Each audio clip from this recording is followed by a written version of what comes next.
I'm going to share this with you for this Audi Q7. That high pressure pump is expensive. That's Peerberg, that's a genuine. And then I'm going to share with you what all data says and a couple things to be careful of. First, the labor. It says an hour, but there is no manufacturer's time. So be careful of this, because many times if you don't have an initial time, they're wrong here, and this is going to be wrong. So I haven't done one of these before. It looks pretty straightforward, so that could be correct. But if you were to price this according to what all data says at $365, you would be dead wrong. You're almost just barely over a third of what that's going to cost. And then you're going to want to replace the roller tappet with it that's driven off the cam. But this one was diagnosed by the dealership, and they were correct on this one. However, this is owned by a woman, and here she is here for a second opinion, and she wants to confirm that, and she likely wants to save some money too.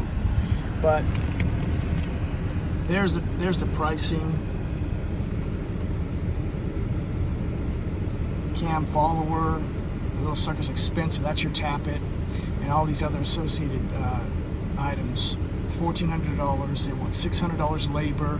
Again, you've seen what it says for the labor time. So I don't know what their labor is, but it's probably like $235, like the Mercedes dealer out here in Florida.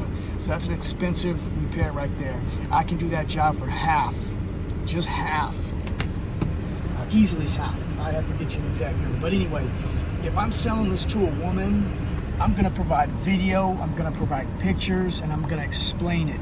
But most importantly, the easiest explanation here, as I've highlighted some of these things, is you're looking at the fuel rail pressure. That's high pressure right there. So you have an actual value, and then you have a target value. So you're only getting about 60 PSI. That's the low side working, doing its thing. And that's why the car runs and it'll start. It just has a long crank. So good on the low side, but target value is 600 and over 600 PSI. And this is where we're at. So it's got a bad high pressure fuel pump. It's gonna set faults for misfires, lean conditions, all of these things. So you don't want to chase all these other things until you look at what's the common denominator. Fuel rail pressure too low, cold start fuel pressure performance, there's your misfires, there's your lean condition. What is going to cause all of these things? Very likely your fuel rail pressure being too low fuel pressure. So where I start with this one is, hey, let's put the high pressure fuel pump in there. I'm going to clear faults. I'm going to reset adaptation values.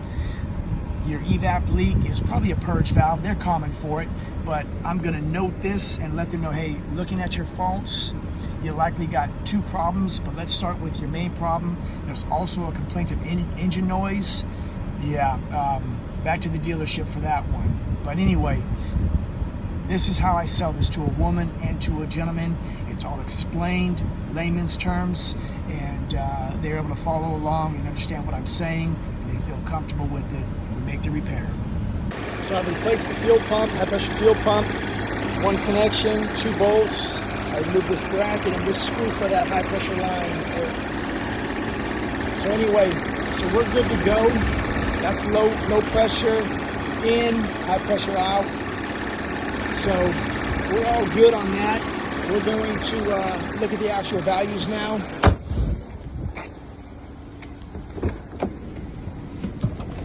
Cleared the fault codes. But look at my fuel rail pressure target value and my actual value. We're good now.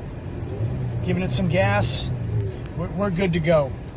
So I'm gonna take this down the road and just confirm it, but that was it.